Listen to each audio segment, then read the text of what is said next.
So someone that was very close to me, we all have work friends. This was a work friend, work buddy. We literally talked. He sat across from me in a cubicle, and we would like look at each other and just have funnies. We would just like start laughing at nothing. I felt very secure with this guy. I felt very safe. And one day he turned around and he goes, "You're all the same." Wow. And I did not speak to him for another year after that. And that day that he said that was on 9/11. How did that make you feel? Made me feel like being judged, and made me feel like this guy doesn't even see me as a human being anymore. It was one of the most hurtful thing that has happened to me in my life. If I was to, because taking a friend, someone who's a really good friend, and 9/11 happens, and instead of saying, "Hey, it's a horrible day," we were all in pain. We were all in pain. We could not work. And I'm sitting there, and this guy turns around and takes all that hate on me. Mm-hmm. I became the target of his pain. And somehow that's supposed to make him feel good. But what about me? Mm-hmm. So that I feel like the anti-Indian hate kind of started at 9/11. I don't know if I'm Delulu, if I'm just making that up, but that's when it kind of elevated to a different height. It became a thing. It became a thing. I don't know if you guys felt that, but I've noticed lately it's very heightened as well.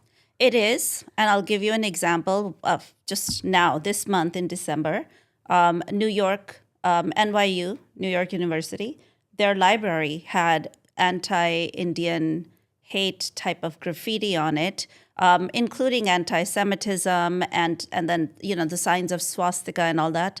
But anti-Indian hate has become a thing. You're right. It may not have started with 9/11, but it definitely became a thing.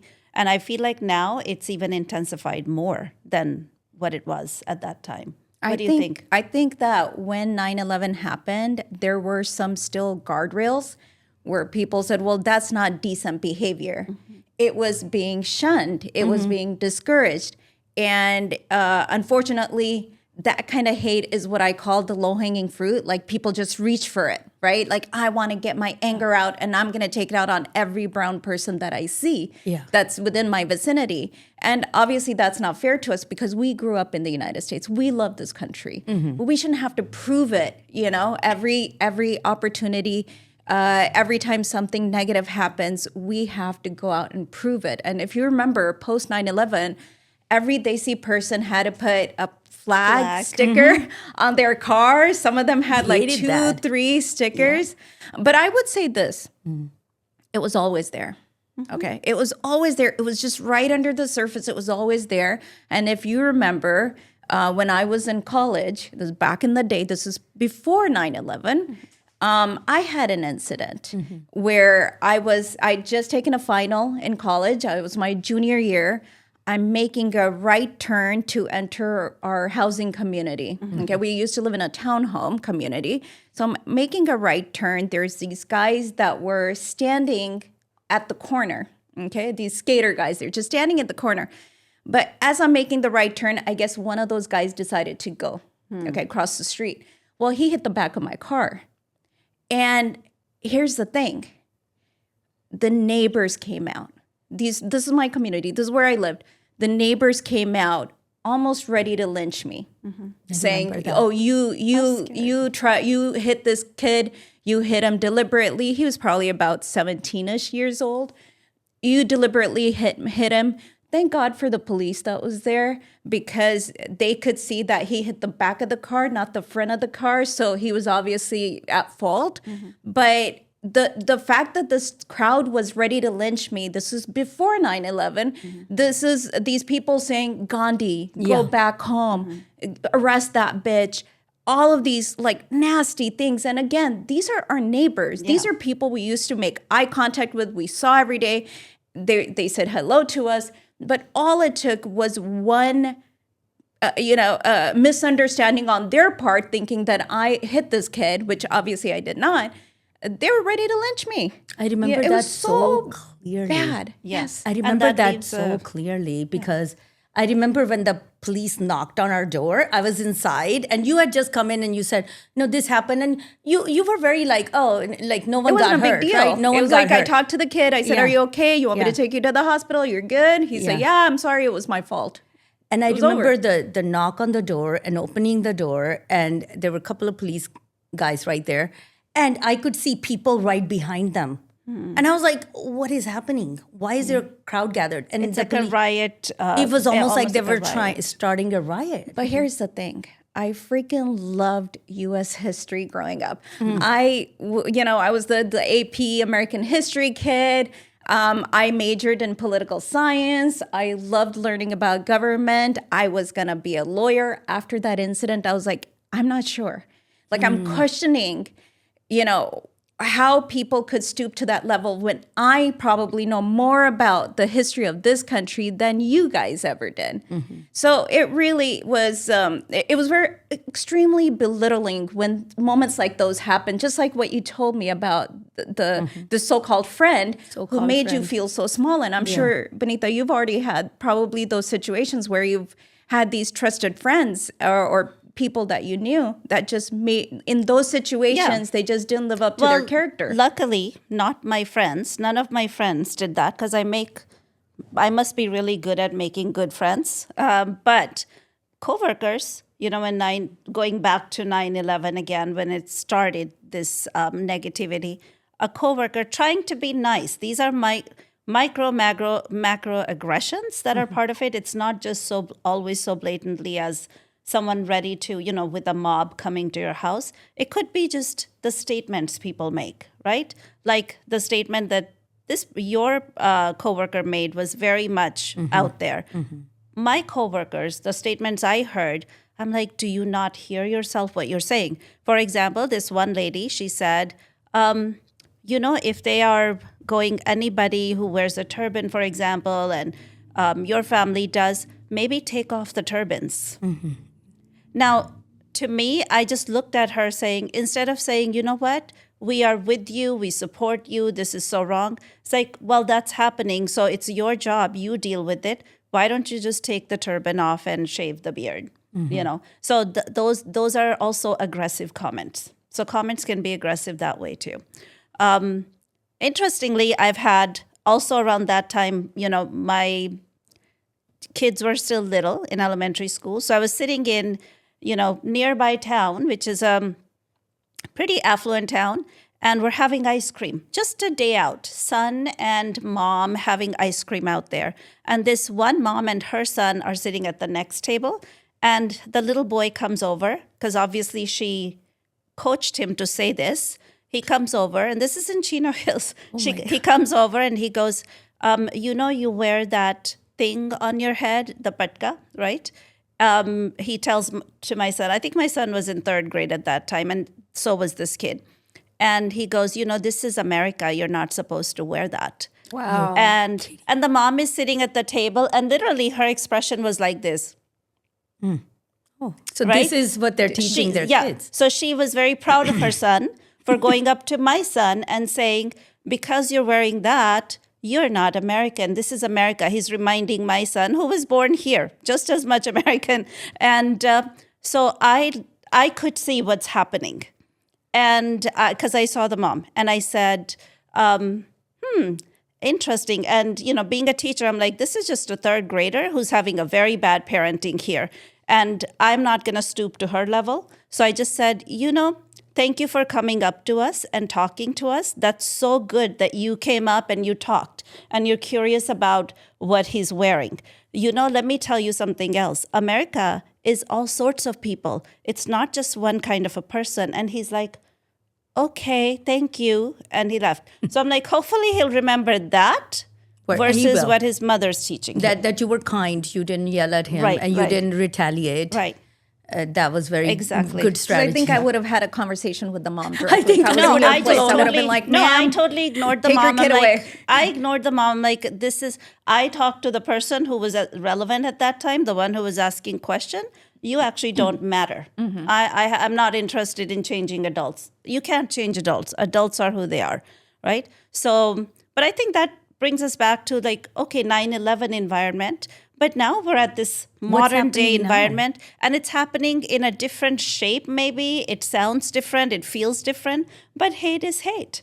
So you can put anti-India graffiti, and maybe it's coming from whatever the rhetoric is on media. Maybe it's coming out of jealousy. But I think what it is all of these things are different manifestations of racism. At the end of the day, it's racism manifesting itself in various forms, various shapes, whether it's comments, whether it's graffiti, whether it's not giving somebody a job, all of these are manifestations of racism. I do want to kind of recognize the fact that even though we're calling it anti-Indian racism, it's really more anti-Desi Absolutely. racism, because Indians don't look any different than Pakistanis. I know everyone wants to believe that everyone's different. They're not. Bangladeshis look very much similar to us. Sri Lankans look very similar to us. So it's even though the word being used is anti-Indian, it's really anti-Desi. Absolutely. Racism. Yeah. And I think we need to recognize that. So no one needs to take a pleasure or think that, it's only anti-Indian. It's anti-Desi racism. Yeah, and then go ahead. You were going to say something. These are not smart people. Okay, to them, everybody is the same as long as they have brownish skin. They have different religious garb that they're wearing. They're going to be subjected to this brazen racism. And I think that the frustrating part for me is that it's just there's no one calling it out, it seems like, unless it's Desi's calling it out. Nobody else in like the sort of the mainstream is calling this out because it's just so brazen, in your face, blunt. It's on social media, it's on TV, it's on the streets. We're seeing it in the workplace. And I think that more steps need to be taken to address this. But honestly, I don't think non-Desis recognize that it's happening. It's coming into our feeds because we tend to look at that kind of material, that kind of, that's our inventory in our social media. But I don't think the others who are not from Desi community, I don't think they realize it's happening. And it might be normalized so much that it's become part of the rhetoric. For example, if you listen to news, it might be like, well, an Indian man caused an accident. Okay, if it's anybody else, do they attach their ethnicity or nationality or religion or anything else? It's just there was an accident and there was a man involved and a woman involved. We get identified in an aggressive way. So it becomes part of the big conversation that all Indians are causing accident, or all truck drivers are from this descent are causing accident, when that's not true. It's just so magnified, but others don't see that they don't feel the impact of it as we do because it's so personal to us. Another thing is, because India is such a divided country and it is so diverse, that I hate to say this because I personally don't like this at all, but this happens where Indians themselves will take a look at that person. Like if you look at that situation with the accident, that person's like what state that person's from, what's their background, what's their religion, what's their color, and they will say, oh, in India, if you watch the Indian news, they'll say, oh, a Punjabi Sikh guy caused an accident, or they'll say like a Gujarati guy. They will go specific, and then so we're not a united front anyway. Yeah. So even though the outsiders look at us like, oh, all Indians this, all Indians that, we ourselves are not. We're not all Indian. Yeah, we ourselves are also attacking each other. So there's not only just anti-Indian racism, there's within Indian racism. So that's the problem. There's a lack of understanding. There is a lack of understanding. I just remembered, actually, we were talking about 9/11. I just remembered a little story. I was working at the store at the time, and this is the time when a lot of the Sikhs were being attacked, and there was, this gentleman by the name of Balbir Singh who had been shot. Balbir Singh Sodhi. And Balbir Singh Sodhi. And this lady came to our store, and she said, She was Desi.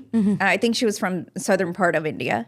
And she said, well, I think they should all wear bindis. If they wore bindis, they would be able to tell them apart that they're Indian. That's the same that they're not level Middle as Eastern. why don't you just take the turban off? It's the same kind of solution. It's the same solution. Right? So I was like, I honestly, the bindi's not going to help. Like, Well, these are not the brightest think- people you're dealing with here. So, if someone's going to be racist, they're going to just throw everybody in one category. And it's just jarring to see that. Well, right now, there's a statistic, most recent statistic of hate in India toward minorities. And they said there's 73% increase in hate toward minorities in India itself. So it's not just a phenomena that's happening. Okay, outside India, it's somebody is, propagating anti-India, anti-Desi hate.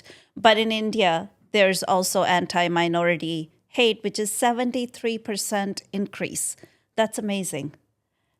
I wonder if it's amazing in a bad way. Yeah. I wonder if it's Terrible. It is terrible. And I think that it's so.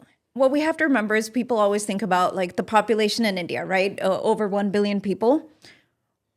There are also so many people who live outside of India, right? That are of Indian descent, but not really Indian. They're now British, they're Canadian. These are, the second generations, the third generations, and so on. They still have kept that sort of identity, whether because of religion, etc. I think that seeing that sort of prosperity, especially on social media, seeing people talk about, knowing that this person's Desi, knowing that this person's an influencer, wearing nice clothes, running nice businesses, making good money, movie stars, etc. I think there's a lot of this sort of jealousy, this and envy towards, how did these people they must have taken it from somebody. Yeah. I mean, you weren't there when they're working like 10, 12 hours a day. So clarify, jealousy from who? Success, jealousy from the Desi. Meaning who's being jealous? The Desis against Desis? No, I'm talking about the general public, got the it. non-Desis, when they see someone because they're looking at it. Here's a different group that we haven't seen before. We were always there. We just were under the radar. Now we are just on the radar. Well, we were always there as worker bees. As laborers. As laborers. Those So are they the know workers. us. That's We true. were always there as worker bees.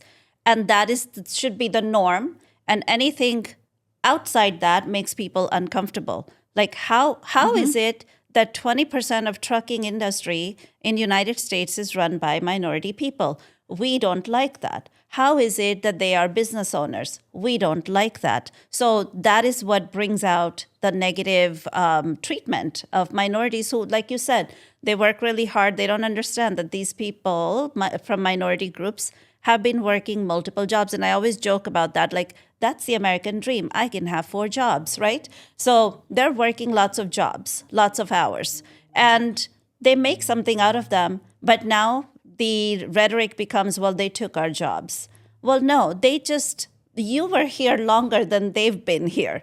So how did they take your job? They created jobs. They created jobs. They're actually, most of the job creation is done by immigrants, if you think about it. So, I mean, something you said just reminded me of a story. And God, it's one of those stories I wish I could forget. And this is when we used to live in the same housing community that you were referring to earlier. So I remember I was walking with my daughter, and she must have been 3. And we were just going across the street to get something for her. And I'm walking with her, and suddenly I see this. I was probably in my late 20s, and this guy was probably looked like he was in his 40s or 50s. Okay. White guy. And he's walking towards me. I don't know why he was walking towards me. He goes, "You guys are the 7-Eleven owners. You've taken all our stuff." I'm That's walking scary. with. Can you imagine walking with a 3-year-old daughter, and I'm alone? It's middle of the day. I'm walking, and this guy is just coming and yelling at me. I don't know how he got triggered, but he knew who I was. I have no idea who he was. He knew who I was. So to your point, like to your story earlier, the whole gang of people that had gathered, people have eyes on you. Yeah. And we don't realize that because we do stand out. You know, obviously our dad wore a turban, he wears a turban, so that automatically makes him stand out. But at the same time, we're not noticing them, they're noticing us. noticing us. And I remember we had just gotten a used BMW, and I think that triggered a lot of people as well. And this is the time when this happened, when this guy just yelling at us. And we, in fact, we took sign off of our van because we had our business sign, you know, like one of those magnetic signs, for safety reasons. It's like, oh my God, someone's going to just, They think we're attack millionaires because we have a apparently business. we work 7 days a week, 24 hours a day. We are millionaires. We must, you know, we've taken it away from them. Yeah. I mean, it does make you angry. And I think justifiably so. Why can't we? If someone is attacking us, why can't we? I felt very, very angry at him. I think I yelled back at that guy. And I was like, I wish, when he said, you guys are 7-Eleven, I said, you know what? I wish I was a 7-Eleven owner. I said that to him. And he's just like this. I'm like, no, we don't own 7-Elevens. But even if we did, I would have been very happy. I yelled because I was in my 20s, man. I had no hesitation. Well, you know, I had to give. So here's the economic biases also. This is a lot of it comes from economics. Like you're saying, they assume we are like these business owners and we have money and all that. Well, when I got married and I'm at LAX, I'm returning with my stuff. My outfits in my suitcase, these are my personal clothes. And I had to pay custom duty on my own personal clothes because the guy said, these are not your clothes because they were kind of new and Because shiny. you just got married. Yeah. So I said, no, these are my clothes. I can try them on for you. Like they all fit me. They're my size. And he's like, no, these people have businesses and stores. She's going to be selling them. And I'm like, no, I'm a teacher. I was like first year teacher. Like, no, I work in a school. I'm a teacher. I don't have a store, clothing store. And he was telling other guys, no, these people are the same. So We're all the I same. had to pay to get my own clothes back from them. That's racism. That is racism. You know, it's interesting. So I just remembered when I was young and I had just graduated from college. And after I graduated from college, I worked at mom and dad's store. Okay. And this was a Desi store. And we had a landlord who was kind of like, you know, the Depression era kind of gentleman, right? I remember him. And the way he spoke to us. And, you know, the thing is, when you're coming out of college, you are amongst, you're in a very protected and safe environment. We are free to express your opinions. Everyone's very respectful of diverse opinions, diverse backgrounds, etc. Nobody's disparaging. The way that landlord spoke to us would drive me absolutely nuts. This is the first time that somebody spoke to us as like, you people do this kind of stuff. These people do this kind of stuff. I could not believe it. It was such a racist way of talking to people, you know, that are other than what they're used to, which was, you know, white. Yeah. And that to them was American. And everyone else was like, you people, them, outsiders.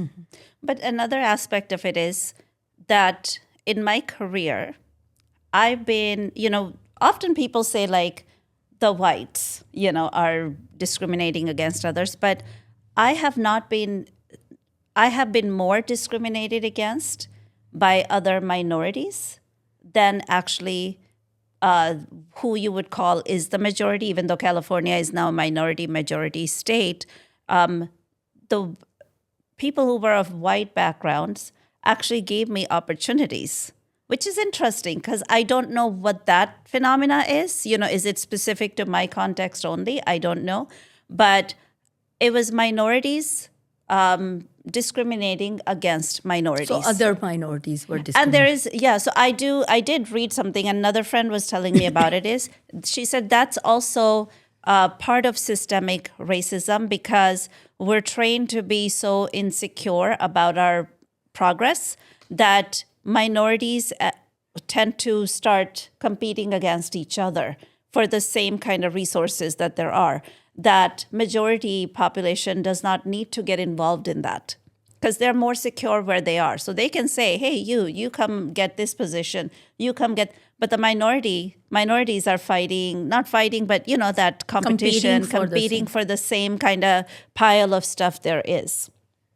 So I think that's an interest, and I experienced that. I experienced minorities discriminating against me. I believe that when it comes to racism, and especially right now, it's on both sides. Like you see it, it's not a, is this a conservative liberal thing? Is it a red or blue thing? It's happening on both sides, and it's very pronounced, and it's very much in your face.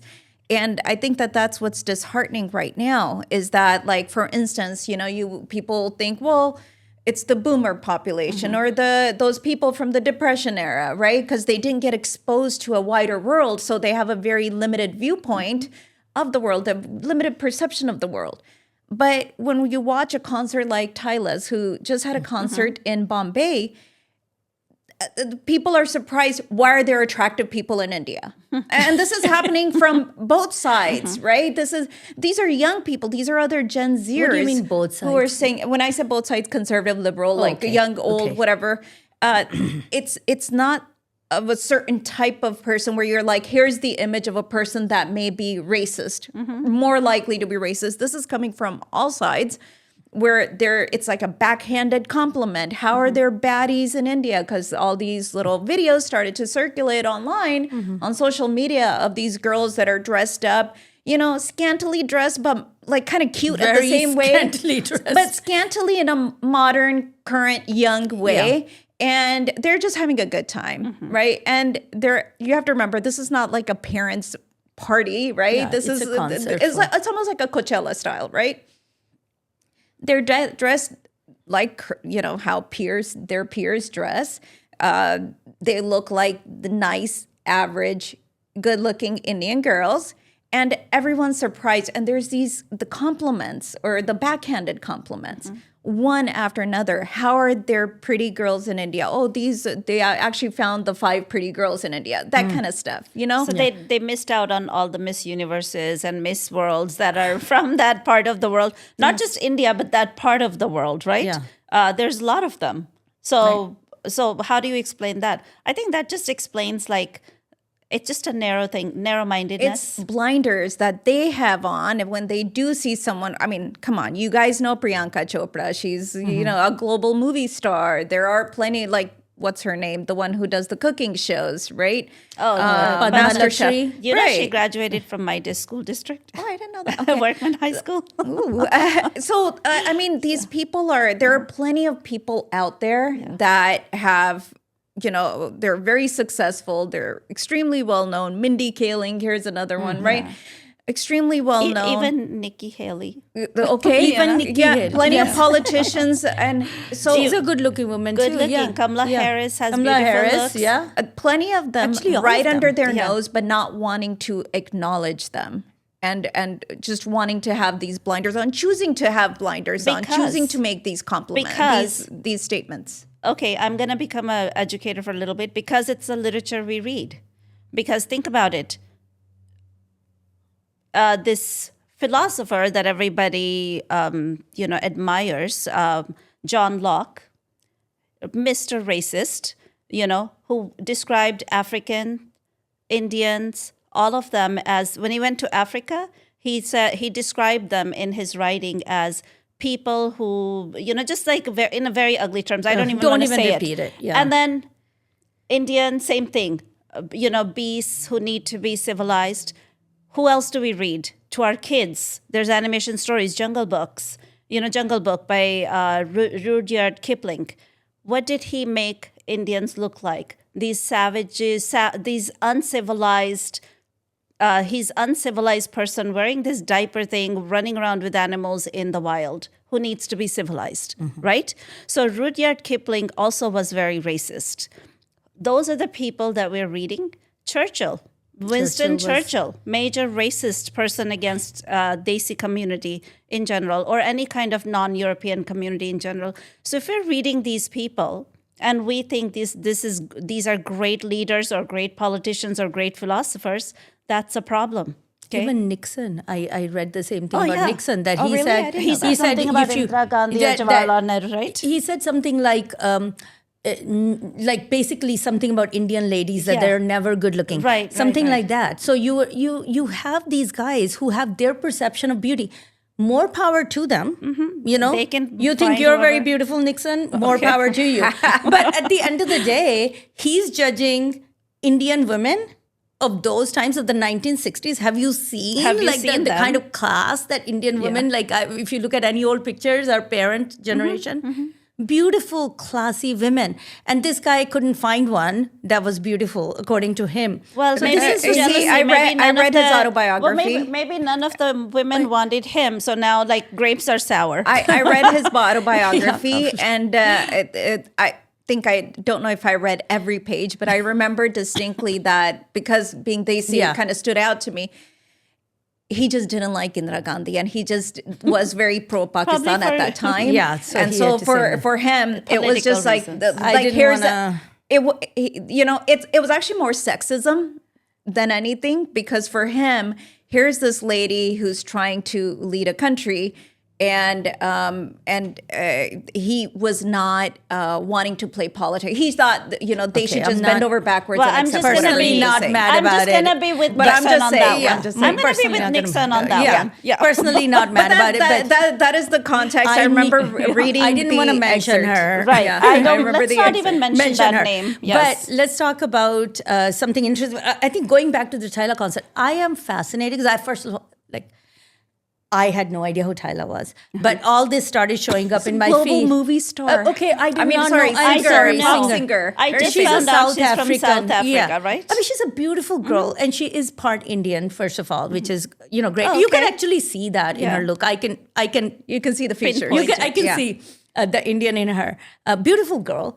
But what was interesting to me is that for people to say, oh, now look at these baddies, right? Here's the interesting point. And a lot of people were mentioning their outfits. And they're like, oh, we didn't know. We thought Indian girls only wore sari. So now you're defining beauty by the outfit. If a beautiful girl wears a sari, is she not a baddie anymore? Have you seen? And they're like, Saris. oh, we didn't know girls wear crop tops. The original crop top, hello, Came from- is a sari blouse. Yes. Okay. Before people knew how to show their midriff and how to show their belly button, the girls in India 200, 300, 400 years were maybe 2,000 years ago were showing that. Oh, Okay? I think So 2,000 years ago it was probably more More than that. Then we became conservative after. Yeah, after Actually, Victorian era. yeah. But Indian baddies were baddies before you knew what baddie was. When Yeah. you were wearing your full Victorian outfit, Indian baddies were baddies. Yeah. Secondly, what I find really interesting, and this was a little disappointing, because this concert took place in Mumbai. So you now have people from Mumbai claiming that and saying, oh, it's because it's in Mumbai. And oh, you've never seen girls from Mumbai. So now we're dividing again. Because It's like a disease that we have. So Indian baddies are in Mumbai, not in any other city. Now they're competing. That's because the with other each other. cities define baddies a little bit differently. Like, can you lead a society versus based on your clothes and looks? So our baddies might be different than Mumbai. So I'll give that to Mumbai. Sure, you define you're your doing- baddies based you're on But your I doing think clothes. the reason they also said that, and yes, Yeah. they're dividing Yeah, I'm doing the different same thing now, different actually. geographical areas of India, but at the same time, I think for them was like some people who are leaving those comments where they see American, they see British, they see, these are people who live outside of India making those statements too, like, oh, we didn't know India had attractive people. Now remember, they are dumb like that. Yeah. When I was in college, I still remember that was the first time that I actually had more Desi peers. In high school, I didn't. We didn't really have any Desi people there. So as I'm interacting with these Desi peers, it was a common statement that they would make, which is, oh, that person's so attractive. They don't look Indian at all. I know that and is there. I'm like, wait, where is this coming from? I never felt that way because I always thought, we have so many beautiful movie stars and so many people in our community that were beautiful. Where is this coming from that someone doesn't look Indian, therefore they are pretty? It's internalized racism. I mean, it is. They internalize that racism. It might not be somebody else being racist toward them. They're being racist toward themselves. You know what's really interesting? Like speaking about that, cause we came here when I was 13, so I had my childhood in India, and we grew up amongst our older cousins, and they were beautiful girls. Yeah. So we grew up around these very beautiful girls. And in general, And in the graceful, society, even the yeah. next door neighbor girls, or whatever. I'm Everybody. not talking about just ours, but like in general, we used to just, as kids do, stare and look at college girls passing by, and they were so beautiful in their bicycles. And you kind of want to be them, And they were because you're so a little girl, graceful. you want to be them. When we moved out here, I remember thinking the girls here were not as beautiful as girls in India. Yeah. I had that. I used to notice features, and I would be like, there's not that many beautiful girls here. Like people are not as good looking, because my point of view and my eyes were still the idea of beauty was still that beauty from Ludhiana, if you will, whatever that means, as to a child. So it's interesting. So my point of view is null and void, right? Because there's no baddies in India. As far as I was concerned, when we moved out here, there were no baddies here. So, but I did not look at that as a general statement. That was just my point of view. But I think also the term baddies or like badass, right? I always say, like, can we find better words to describe people? Bad right? bitch. No, please don't. That's what they say To now. me, that is like lazy, stupid language. And I hope no one ever describes me that way, because I will reject it, even if it's a compliment. Like, find a better vocabulary word here, right? And that, talking about finding those labels, let's just say, for example, where's this anti-Indian hate is coming from?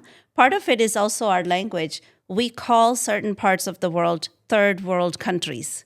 Well, who decided to give that label, third world country, right? India didn't call itself third world, or now we've moved on to developing world, right? Who decides that progression? And how do you decide this is the first world? So whose point of view is this happening from, right? These questions have to be asked. And I heard one lady who was, I think, from Egypt. There's a video of her. She's saying, Middle East. Middle of what? Who decided we're in the middle? Who's looking at it? From which point of view? From which point of view are you looking at? South Asia, Far East. Well, maybe then we should call America Far West. Why aren't we saying that? So the narrative is being controlled by certain part of the world. And that's where a lot of these phobias develop from, because they want to keep us, with that language. Because vocabulary means mindset. Cultural shifts happen based on vocabulary. So the first thing, if we want to change this whole hateful narrative, we need to change how we talk about ourselves. I'm not going to say I'm from a developing nation, or I grew up in a developing nation. Actually, if anything, when it was a third world country, the environment there was much better, cleaner, because we didn't have so many products made out of plastic, right? But then we became developing country, we as in India, developing nation, because now there's more packaging and plastic and all that. But guess what? It's pollution now. It's dirty. It's unhealthy air. But the progression is now you're no longer third world. Now you're a developing nation. Do you see? It doesn't make sense. It's ironic. Yeah, definitely. Very good point. It doesn't make sense. And I like the point about the who from where, Middle East from where. I think that's like, South Asia from where. And we tend to use that word South Asia as well. Why is it South Asia? South Asia from which point of view, right? And then when they say Asian communities, even here, and I've tried to combat this wording also, you can't just be so lazy and capture all of these communities from Asia and call them Asian Pacific Islanders. So they'll say like, Arabic community, Jewish community.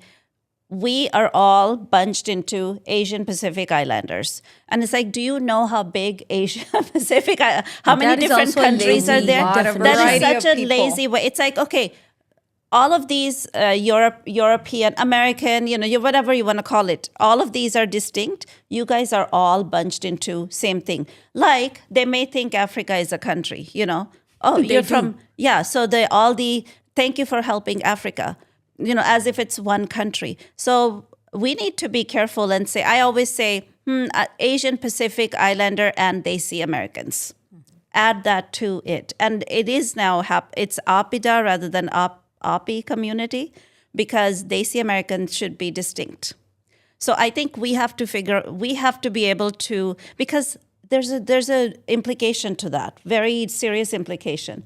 Because if there's, for example, anti-Indian hate, well, India, like we were talking about, that's Desi community has so many different Desi communities in it, sub-communities.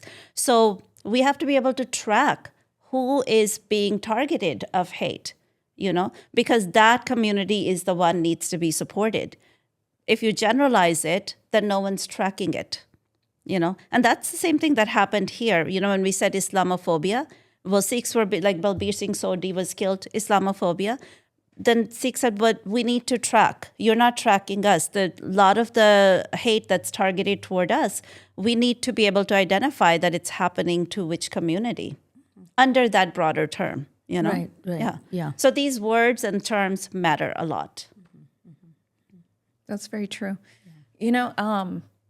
I think another place where I see a lot of racism, and this is not just, Tyler Concert is just one example, but we also see it in like the CEO's culture, right? In the CEO culture or the business environment, it's even where you would say, well, money sort of is the great equalizer, right? If everybody has a lot of money and they have a status, they're not gonna be subjected to this racism. But one example is this former CEO of Starbucks, I forget his name, Narasimha something. And there are so many articles that have been written by, here's this guy who didn't have any experience in dealing with people. And so therefore he ran all of Starbucks into the ground. Well, you can't blame all of the challenges of Starbucks and attribute them to this one person, but they want to, because I think the fact that he is Desi, I think that he probably got subjected to more racism than anybody else. It's not just like, oh, you messed up at your job. I think there are undercurrents of that. And mind you, they got a new CEO. It's been almost 2 years. And they have not made progress. But nobody's talking about it. Nobody's talking about it. The man has not made any progress. He was supposed to be like this rock star that's coming from Chipotle. So far, we haven't seen any progress. In fact, Starbucks has been curtailing all their locations. They're looking at shutting down some of their existing locations. I know, being in commercial real estate, that there are transactions that they have actually backed out of, these new developments that they were supposed to do, new locations that they were supposed to open up. They cut the cord. They were like, we can't do this. Well, and then a lot of the young people are also kind of boycotting it for political reasons. Yeah. Well, for obvious reasons. I mean, I think that Starbucks, if they just got out of their own head and realized that, look, what does Starbucks signify? It's young energy. It's Used to. It used to be, right? Like, but they need to understand they can go back to that. It's the youth. They need to listen to what's going on with the youth. Now, I'm not saying be politically active. I get that. But as far as maybe look into having some organized labor, et cetera, I think that time is probably, if they were one of the first to do it, everybody would go back to Starbucks, start shopping there again. The interesting, this just happened yesterday in my class, and kids give Starbucks cards. And somebody said, what do you like from Starbucks? And I was just kind of telling them, I'm not sure. Well, it depends on the day, this and that, right? And there somebody said chai tea, and somebody said, well, that's twice saying it. It's tea. We don't have to say chai tea. It's either chai or tea. And I'm just looking at, and they were having this discussion back and forth. And somebody's like, oh, chai is tea. And somebody's like, yeah, chai is tea. So why are we calling it twice? So even 9-year-olds know there's something wrong happening with this whole label. Chai latte, chai tea. That's like cultural appropriation. That's what it cultural is. appropriation. Yeah. Yeah. No, that's true. It's so interesting. I find it funny, like Starbucks, I can probably diagnose their problem. And one of their problems is, you look right, there's a Starbucks. You look left, Yeah. there's a Starbucks. You're going to go to one of them. You can't go to both of them. There's too many Starbucks. So maybe what they need to do is make it a little bit more exclusive again. I'm diagnosing and giving solution. I don't think that's the case. Okay. I think where they're giving up locations, a different coffee shop comes in. So that's why they're trying to just saturate the market with their coffee so that no one else comes in, like Dutch Brothers or somebody else. Maybe people want Dutch. Maybe the problem is more cultural, like culture, the yeah. political. So it's interesting, and I find it really funny, like with the chai tea, tea, and I remember the first time when chai tea came into the market, and I don't know Kavita, if you remember, we were like in South Coast Plaza or Fashion Island, I think, because it was an outside mall, and we're walking, and we really want cha, right? We really want cha, and there's like, what? Starbucks has chai tea.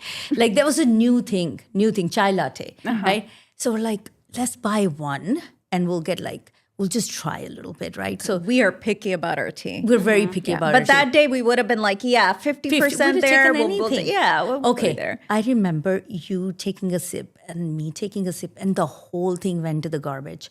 The whole thing, because it tasted so nasty. Yeah. So whatever they're doing, they're not doing. Well, they're putting too much cinnamon, and they Then think milk. that makes it. Yeah. It's just chai milk. tea. There's It's no just milk tea and added in cinnamon there. There's and no God knows flavor. what it is. Yeah. We don't like it. No. So if you think that's Indian chai tea, the answer is no. No. Okay. I want to be very clear. Even Starbucks, Chinese chai, like Chinese have cha, right? Yeah, they call but it cha. that's- But even that, whatever versions of cha or chai are out there, Starbucks isn't it. It isn't it. So, and now they're putting ice in it and calling it chai latte, which I cannot even, like, you couldn't Yeah. pay me to drink that, okay? But there's other things they've appropriated, right? There's like every time, for a while there was that craze about flax seeds. And I'm like, our grandmother used to make Alsidia Alcidia pinia, flax seed all the way. And now there's flax oil, as if it's a new thing, right? Ashwagandha. Ashwagandha. Ashwagandha. Literally Yeah. in everything. I remember I was Katy Perry just maybe last year, a couple of years ago, came out with like non-alcohol drink, and they've got these big wine glasses.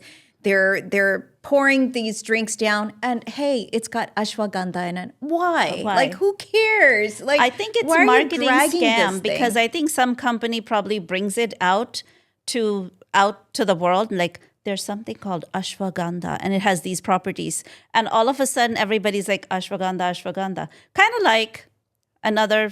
To me, was very, very silly. It's not necessarily appropriation, but just silly marketing.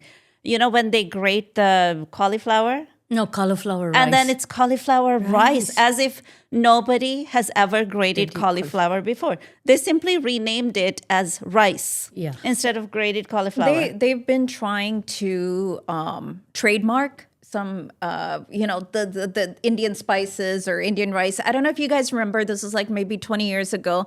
There's a brand, I forget the name, but they were basically wanting to distribute basmati rice, and they want to do trademark. You mean basmati rice? You mean Yeah. basmati? Basmati. They Basmati wanted rice. to trademark basmati rice, and there was an uproar from the community. Thank it's like, God. dude, you can't do that. This is not your product. It's This the is type like- of rice. right? Yeah. We've been Yeah. serving this for hundreds and hundreds of years, and Centuries. you in Texas are coming in and Tex-mati. saying, I don't remember the name, think but it was I- called Tex Yeah, Muddy. Tex-Muddy. Oh my God. I remember that. But I don't know if it was them, so I don't want to Yeah. like confirm it. But even Tex-Muddy is Yeah. kind of appropriating. Yeah. yeah, Yeah. yeah. So there's other things. What else? Haldi. They tried to turmeric. trademark haldi also. Oh, Even golden golden milk. milk. Oh my gosh. Like that's not something out of the extraordinary, ordinary things in India. We why? it's kind of like drinking chai. There's milk with haldi. It's the just milk, same like level. anytime you It's got like- hurt, your mom was making the haldi wala dudh, and you were saying, no, I don't want that. Suddenly that's being sold in like But fancy. it's not healthy the way they make it. The whole purpose of golden milk and haldi wala dudh is, when you had internal bleeding, injury of some kind, and you needed your body to heal faster from within, you made that haldi wala dudh, and it didn't have tons of sugar in it, and it didn't have tons of other, vanilla extract in it. No 'Cause it vanilla didn't need to be there. and so it just drives me nuts when they'll sell something as this is supposed to heal you, but they take all the healing properties away, and they're just making a fool of all their From- like, customers. they at make that They're lot point. of making a tall smoothie promises. out of it, basically. It's like a smoothie. Yeah, and it's nasty. Yeah. Like haldi wala dudh actually tastes pretty good. Yeah, it's Their version does Even not ghee. taste good. Ghee is like all of a sudden it's like everybody has ghee. And I'm like, yeah, the ghee, it's not something extraordinary that's in our kitchens. It's just part. Haldi, going back to turmeric, I laughed when people would take, like my coworker was taking raw haldi and sprinkle it on her salad and eating it. And then every time after lunch, her mouth had like yellow stuff on it. And like she was just yellowed out from eating haldi. And I'm thinking, you're not really getting much good properties out of it. It's not cooked. You have to cook it. You have a to little cook bit, it yeah. for its extract benefits. yeah. Yeah. Even like salad, like spinach and stuff, you have to cook it to really extract the nutrients out of it. You It's know? so funny. Speaking of haldi, like I remember we were in Switzerland and we were really hungry. There was nothing to eat. We had taken They a kept boat running ride. out of food. Yeah. Like that's such a non-American Yeah. thing. Yeah. Like when you go travel abroad, you're like, how'd you run out of food? Like in America, we never run out of food at a So restaurant. we had taken a boat ride and it landed in this beautiful hotel. But there was, all the restaurants were closed. It was like that odd time, like 3 p.m. type of time. We were starving. So we go to this vendor. There was like a hot dog vendor. And he had, the only type of hot dog he had available at that time was this hot dog, curry hot dog. So it was chopped up hot dog with sprinkled curry powder on it. I kid you not, just take and sprinkled I think ketchup or and something. ketchup. And that's what we ate. I'm We gonna had- try we were that. starving. We were so I'm hungry. gonna try that. We would eat a tablecloth at that point. But that we were seems so like a very hungry. normal thing that it was one of his It was menu just items. curried seasoning. Yeah. Yeah. So the whole idea of curry, and I find it funny now. Like I would love to know where this started from and how. Like this whole idea, like Indians smell like curry. Firstly, I'm sorry to say, we actually use spices. We actually use spices. That's what Columbus wanted from us. It's a very, very profitable whole- thing. the whole world world went was- around. America is here thanks to our spices. Thanks to Let's our just recognize spices. that, right? But we use spices in a certain way. And when we cook, because we do actually cook rather than opening cans. From scratch. Yeah, from scratch. When you cook and you're using those spices, the smell of spices is actually, to me, very, very nice. It actually helps me feel hungry and it helps me digest food. So people... It's aromatherapy. Yeah, it's aromatherapy, right. So the idea that Indians smell like spices, okay, it doesn't have to be negative. And it's true. We might, if I spend the whole day cooking, I even may if smell I'm like cooking any kind of food, if I'm making Thanksgiving feast, I'm going to smell like Thanksgiving. If I'm Turkey. if I'm making cookies, I'm going to smell like vanilla. If I'm making Indian food, I'm going to smell like cumin and coriander, okay? But that's not necessarily a bad thing. When did the smell of food become a negative thing? I really want to know that.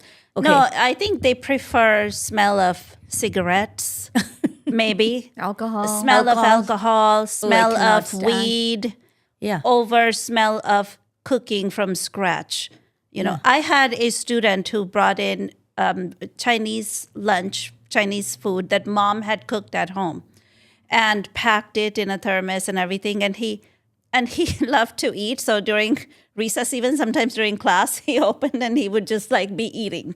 He loved to eat. And to the point the doctor had to tell him like, you're eating too much, right? So he must have opened it and all of a sudden the classroom had like this very seafood smell, right? And all the kids went like, ew, right? And he got really like embarrassed. And I was like, oh my gosh, this kid. And he quickly closed the lid and he put it away. So I had to lecture the class. So I basically gave them that lecture. I said, look, you guys are eating what? What are you eating? Dinosaur chicken nuggets. What are you eating? This and that. Things that you warm up in the microwave, pack it up really fast and bring it to school. And I said, look, this is actually what he's eating is better than what all of you have shared. His mom cooked it from scratch. And when you cook food from scratch, that's how it smells. This is a smell of home-cooked food from scratch. Yes, you warm up something, you buy McDonald's, you buy whatever. They don't have home. So you're used to actually not smelling home-cooked food from scratch. You know, a lot of people, I mean, this is deviating a little bit. A lot of people will not cook in their kitchen because then the house smells like food. Yeah. Dude, I mean, our house always smelled like food because our mom was always cooking. Yeah. What would I do to walk into a house that smells like food? It doesn't because I have to cook. Yes. So my house never smells like food until I cook. And then I can't smell it because I've been there. Yeah. So the smell, walking into a house with as food. a child or as even a young adult and smelling your mom's home cooking, nothing beats that. The healing that you get knowing that you're going to get warm food already prepared for you. So if Indians smell like home cooking, I'm all for that. Yes, Bring more of that. Food for the soul. For But the it's soul. funny, like when I go to dad's house, that's when I cook like desi food. Yeah. And sometimes right afterwards, I'll go like on my way home, I'll stop at the grocery store to pick up whatever. And I remember I was like, oh my God, I smell like the whole kitchen because that's like the one time I'm doing like major, it gets garlic, into- ginger, onions, tomatoes. Like we're cooking it down, We're chopping everything up. We don't even use like, onion garlic paste or something like that or onion powder and stuff like that. Everything is very everything's basic fresh. and very fresh, but that's why it tastes so good. And desi food is very healthy because of that. So yeah, I think it's Well, what fascinating. they want how- is they want the packaged version of it and not home-cooked version of it. Or the But they restaurant want- version of Yeah, it. the Honestly- restaurant version of it where it's like a whole bunch of cream and stuff. Well, stuffed I in mean, it. honestly, it's like this. People are they are racist and people want to, not everybody, of course, but the people who have those tendencies, they're going to try to look for anything and everything.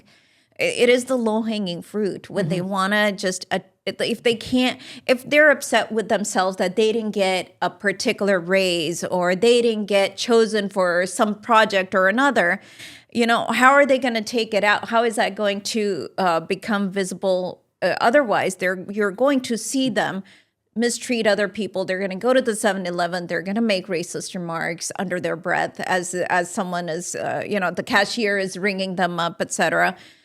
It is the low-hanging fruit. How do I take my anger out? And all they see is color and, whatever background that person has. Sometimes I try to put myself in their shoes. I do. Because, you try to show empathy and you're like, okay, what would it take for me to say a racist remark against someone? What would it take?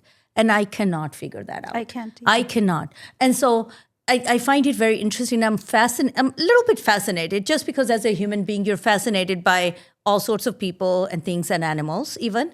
And I'm fascinated by racists. I want to know what goes into your mind as you see fellow human. You're walking down the street, you see a black guy walking, you see a white woman, you see an Indian woman, you see an Asian person. You see all kinds of people walking towards you. As you're walking, are you darting like, hate you, hate you, hate you, hate you? Are you actually doing that? And imagine if you're actually doing that, what's happening inside of you? What kind of fire is lit up inside of you?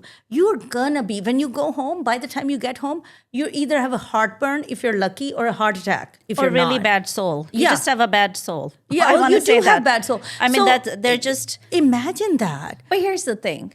Let's not forget. I know we are not like that, but there are a lot of racists that they see too. Oh, for sure. You know, they judge we're people just on saying color. They these they people. talk Yeah. they talk to people as you people and these people and all day long. you know, I'm not saying it's belittling only- other people as well. Look, races come in all forms, Yeah. all sizes, all colors. There are races who might be black. There are white races. Of course, there's Indian races. There's Asian races.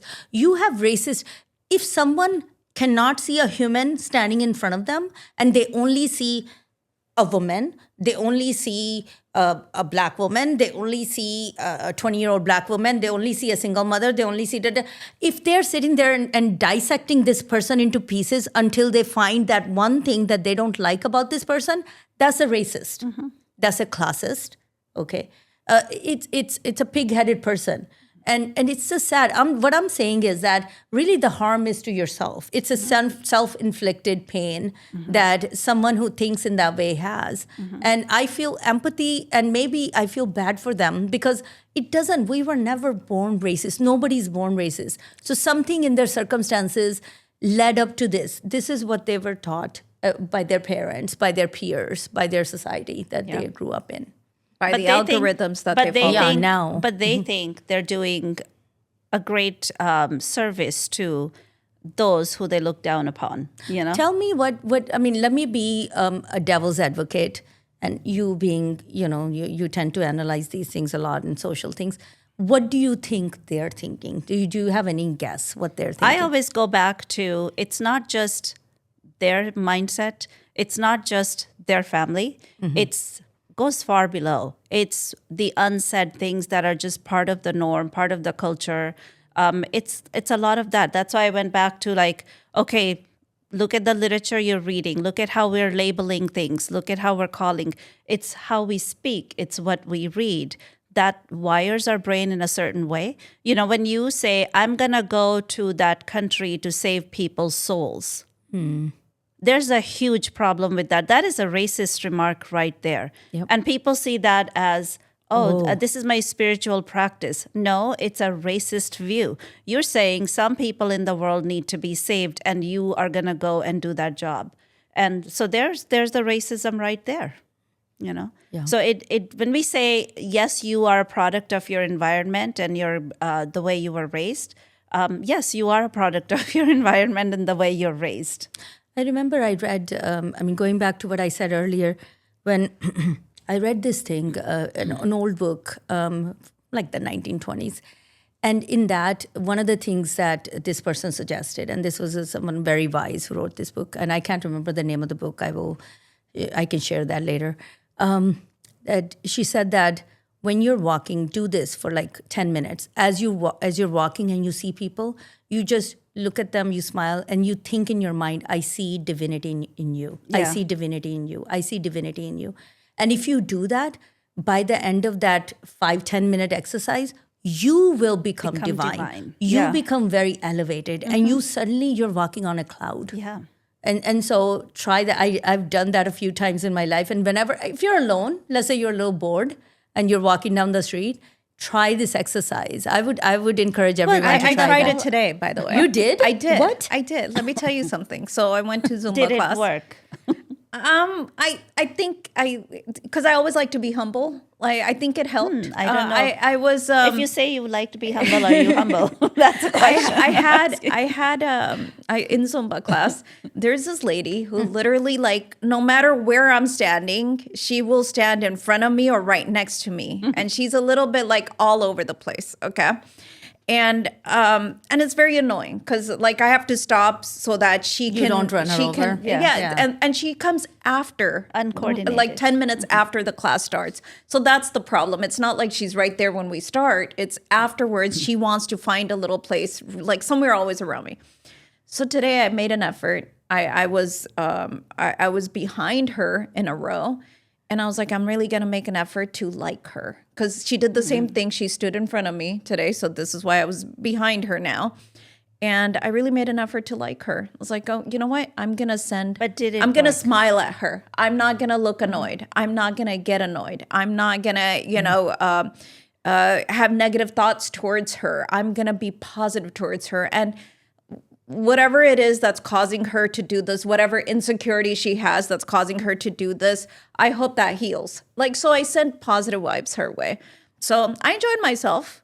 So, on a small scale, that can work. But I have to practice that every day at my job. Because look, you're dealing with, I'm dealing with 37 people all day long. 37? Students. Oh, wow. All day long. Like my room it's a wall to wall. That's a big class. That's Of course huge. it is. Yeah. It's close to being 40 because some are worth more than one student. So That's too many students. it is. So do you know how much practice you have to do to see divinity in all of them? All day. That's how you keep your patience. You're like, okay, yes, you are somebody's child and they love you. So I need to look at you as my child because you are somebody's child, right? And then people also, because you're dealing with so many personalities, you probably come in contact with close to 100 people, your class plus all the other kids, plus the adults and everything. So you have to absorb a lot and then see the divinity in them. And that's how you walk around all day and survive the day. I would still say for both of your situations, we're talking about people you know. And what I'm talking about is random strangers. And that's the reason it's easier because it leaves you very light. Because when you're sitting somewhere, let's say you're sitting at a coffee shop and there's people passing by, as they pass by, just notice them go by and just be like, I see divinity in you, I see divinity in you, I see divinity in you. Well, like Valerie Kaur says from See No Stranger, she says, because like nako badi nahi begana, right? She says, you are a part of me I do not yet know. Yeah, I mean, literally, we all have the same spirit in us. So, but try this exercise at a random place where you know no one, and you'll feel like you're amongst your friends, and you'll feel so light, and you'll feel so great. Like it makes you into a different person because you're not starting from negative. Yeah. You're not starting from I don't like her, which is still a great coping skill. What you did and what you do with your students. I mean, it kind of comes from the same thing. It's the same root.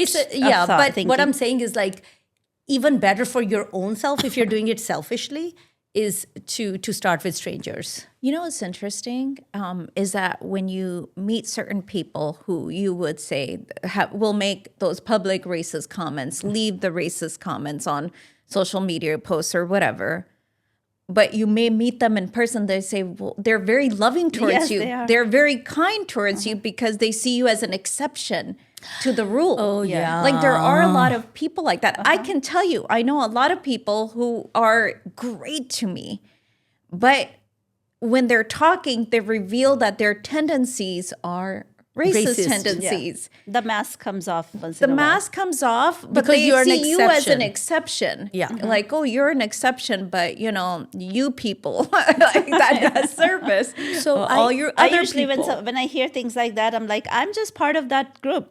I am. Like if somebody's, because I get this, like not so much now, but when I was younger, they would say, oh, you don't look Indian. Are you from Iran? And I'm like, no, I'm very typically Punjabi looking person. This is what a typical Punjabi person looks like.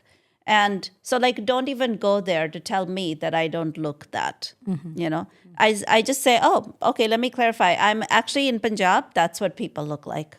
And I get Colombian and Hispanic, like other parts of Mexican I get talked to like, ¿Quieres una bolsa? Like, do you want another bag? and they're very upset when I'm like not answering in Spanish. And I'm I like, just answer in listen, Spanish. I'm like, no disrespect. Sí, señor, gracias. I don't know any Spanish. I'm like, beyond hola, I don't know anything. But I you're take just that a as a bad compliment. Colombian who doesn't know Spanish. Exactly. No, like I take that as a disrespectful compliment. girl. We had this is just side story. We had a handyman working in our house. For the longest time, he thought I was from Jalisco, Mexico. Very specific place. And I just married somebody from India. He did not know that I was, because, You spoke in Spanish with him? Well, I would say, like, ¿Quieres Coke? and Rabinder would call me like, bonita. It was like, okay, he just put the two and two together and he thought I was from, and he's like, when I said, no, I'm not from Mexico, and he was so disappointed. He goes, but you look just like Jalisco women, Jalisco. So I had to look up Jalisco. And, so women kind of have similar makeup and, all that. Yeah. So I took that as a compliment. I was like, "Oh, that's so cool." Somebody said I'm from Jalisco, Mexico. That's Yeah. sweet. That's sweet. That is so funny. That's so funny. I find it fascinating. I mean, I think it's funny that if we look at within our family, we have people of all kinds of skin color, and maybe that's why we're so accepting. Because hey, if I didn't like anyone darker than me, then I would not like you. If I did not like anyone lighter than me, then I wouldn't like you. So we have. In a way, that is like the makeup of most families, I think. So we are a mix of a lot of different things. We are. Yeah. And so maybe that's the secret sauce, that make your family. I imagine, historically speaking, or maybe thousands of years ago, we were a mixture of something. And that's why we're all kind of people. I think secret sauce is just have a good mindset about people and see the divinity, like you're saying. See them as human beings that they are, rather than judging them as like single mother, so and so and so and so. It's funny. Like a human I being. too have had, because I worked at different corporations, and then in my last job, I was one of the only. So there were only 3 people from India with the Indian background, and I was one of them. So when I started working there, I was apparently judged. People have all kinds of preconceived notions of Indians, and when I started there, they're like, I heard from multiple people, oh, when we heard you were from India, we thought you would be this way, and you're not.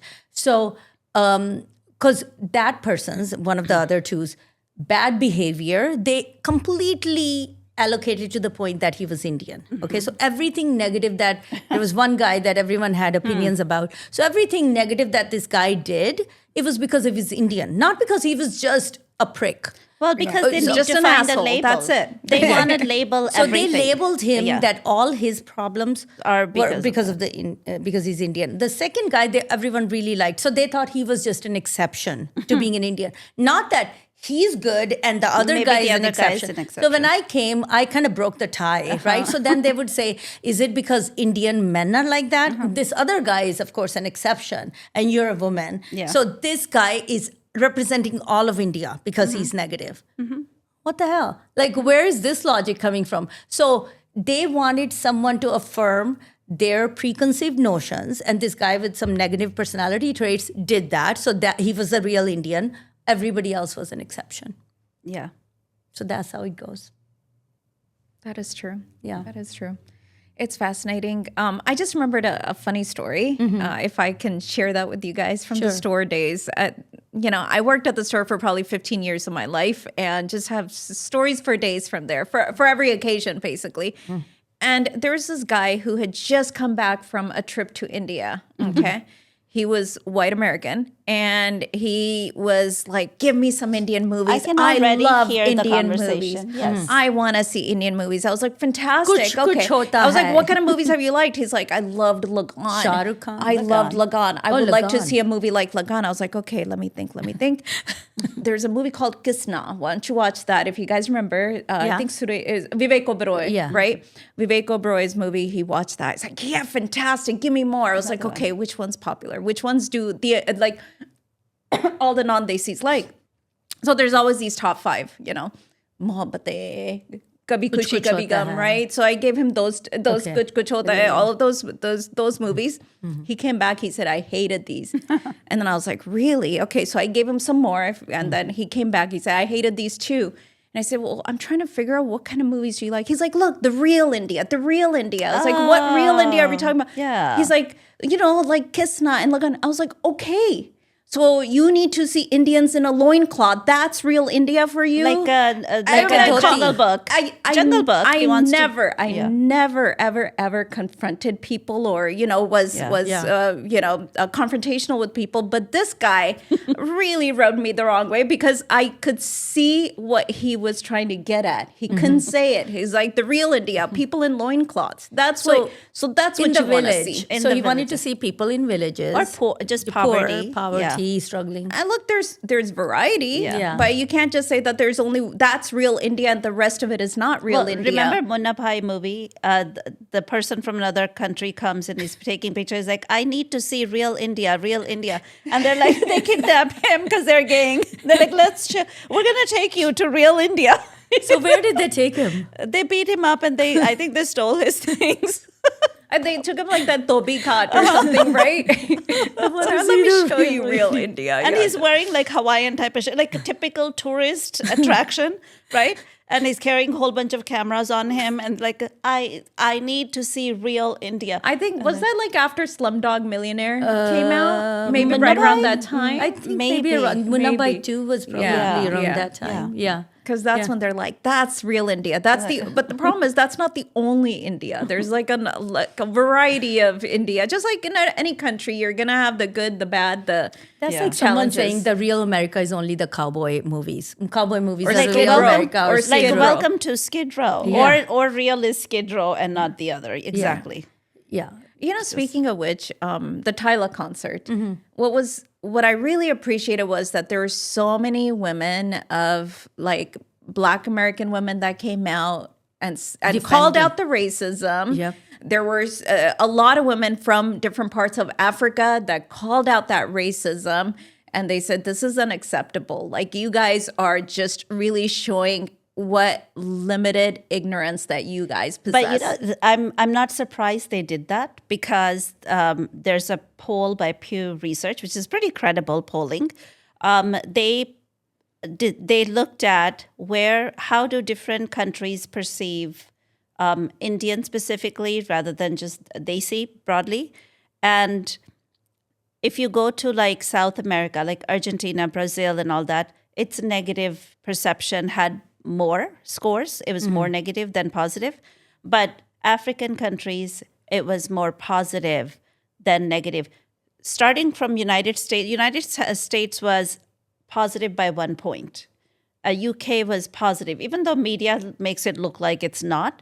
But interestingly, it actually had a positive image. UK had positive image. Canada had positive image. But the South American countries did not. Germany had positive image. But the highest amount of positive was in Kenya. Kenya had the highest positive image that they perceive Indian community. Because there was it's interesting because when we were in Africa a few months ago, in Tanzania, which is right next to Kenya, so similar culture, kind of like the border is pretty porous. They had very positive image of Indians, and we could tell because our guide told us a story. He goes, I learned how to drive from some Singh.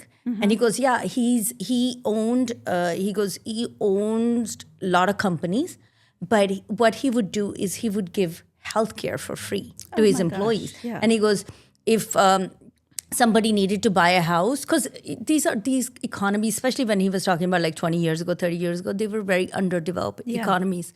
So if someone wanted to buy a house, they could get a loan from him. And then he would cut a little bit out of their paycheck every month as a pay. So, and this is the guy that taught him how to drive. So he's like, or taught his dad how to drive. I'm sorry, I stand corrected. Taught his dad how to drive.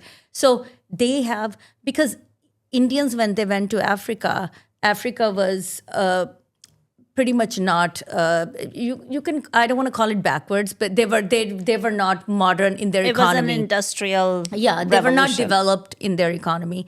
And so when Indians went there, they actually set up the banking system. They set up a lot of the industry and gave a lot of jobs.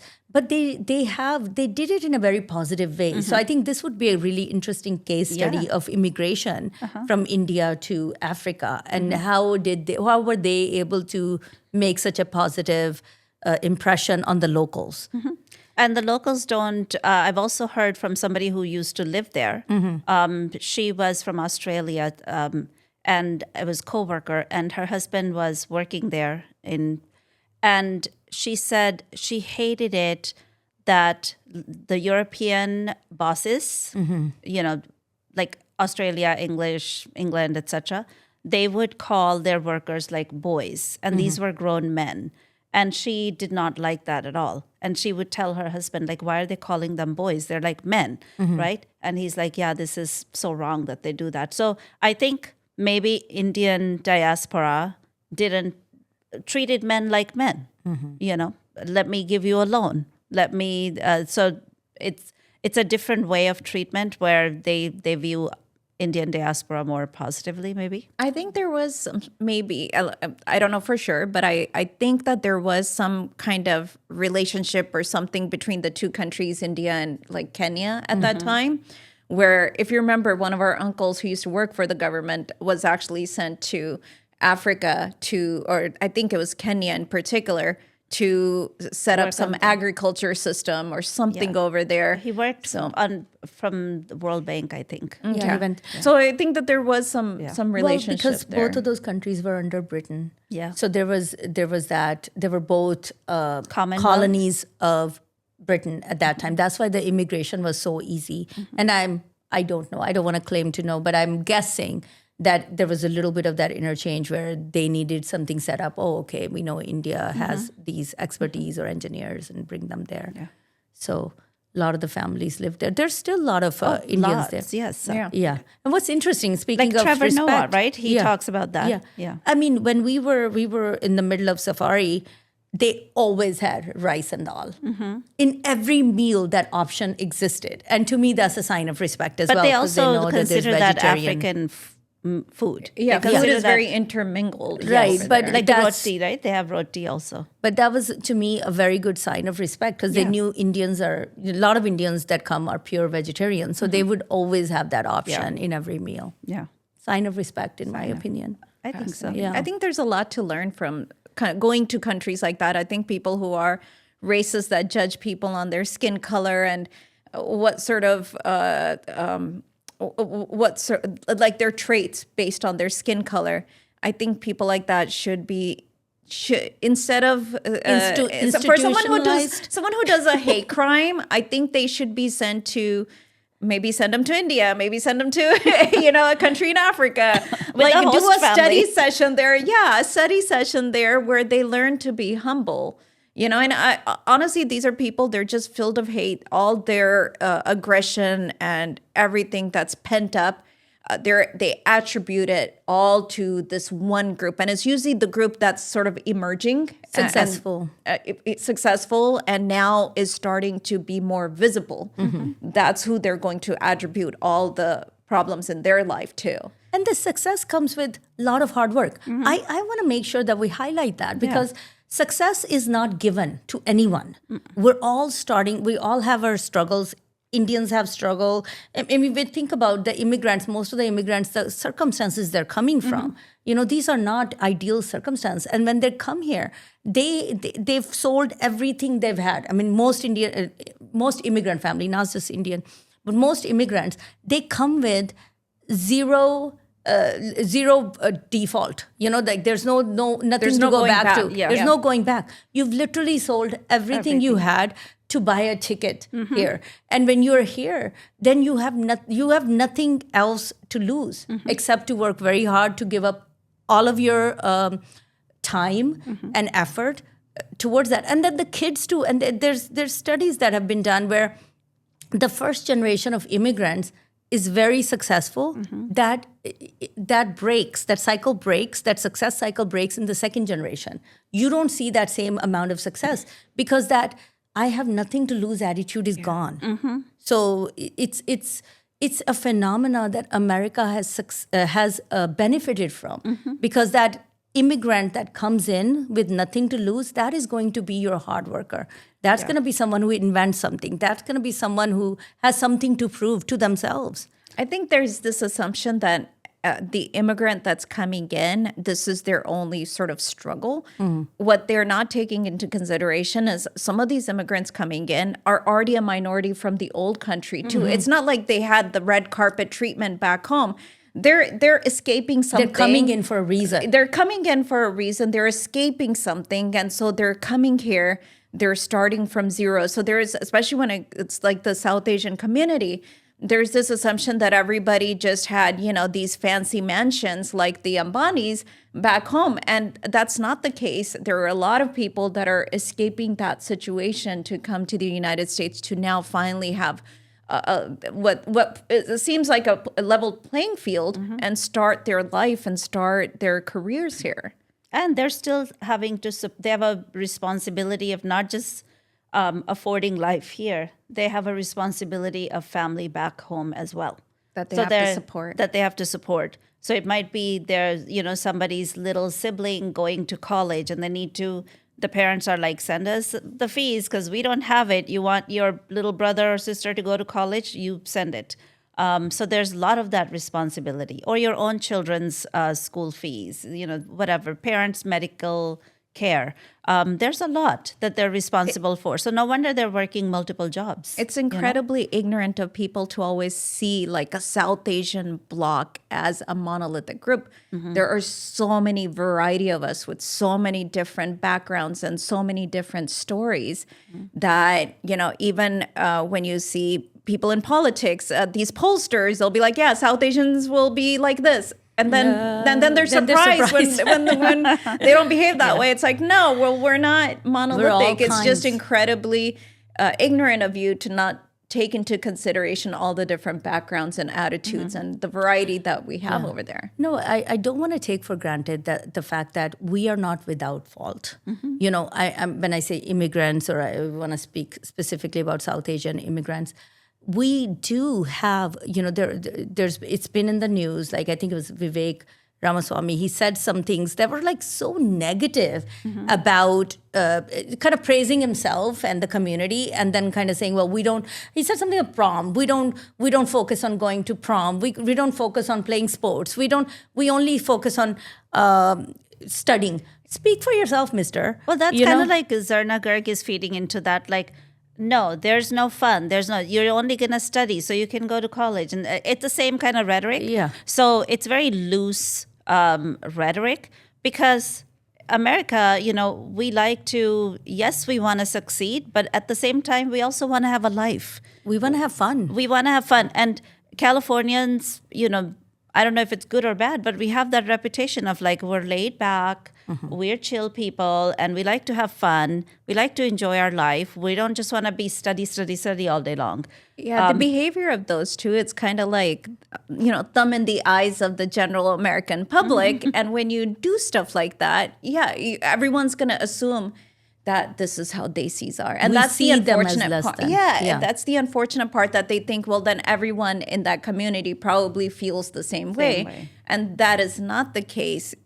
Every community has an idiot, and we've got ours. He's the town idiot. He's the town idiot, but I mean, there are a lot of people that really like him, and he may have some interesting things to add to certain discussions. But at the same time, I mean, we don't want the entire community judged on that person or anybody on any side of the aisle. We don't want one person. It does not represent the entire community, and that needs to be emphasized. And I think we need to address and bring up these issues, talk about them, and keep correcting the general public when they make those kinds of remarks. And I think Desi community themselves need to start being proud of the fact that you are American, And I think that's, keep the Desi-ness, nobody should give away what your roots are. That's you. That's who you are. But at the same time, I think we need to break this barrier of like us and them. We need to break that barrier because it's not about us and them. We're part of the same community here. I would say I challenge our Desi community and say, and it's going to sound really mean, but I'm going to say it. If you don't like it, why are you here? Yeah. If you don't like it that much, meaning, and I'm not talking about if you don't like Republicans or Democrats. No, this is not political. If you seriously think Indian school system is better, then why are you raising your kids here? Right. Then if you seriously think you don't like prom or sports, there are certain things that are inherently like part of American culture. Give it a chance at least. Yeah, give it a chance. Like, you live in this country. You are a citizen. You've adopted this country. Now, try to see some goodness in it, because there's so much goodness in it. And there's so many good people who you may not know unless you actually make those friends and talk to them. They say like the diversity begins from your refrigerator. Like if your refrigerator only looks like one kind of food, your life that shows a lot about who you are. So if you see like there's something Italian, there's something Chinese sitting in my fridge, my pantry has these different kinds of, that means you are already exploring a lot of other lifestyles, So your kitchen shows a lot about, how much you're adopting. I think sometimes our community, Indian community, we hold on to our Indianness so hard, and that comes at the expense of experiences, which are worldly experiences. Where you go, every vacation is a vacation to India, right? Every outfit that's nice that I own is an Indian outfit. I will not spend on a nice dress, right?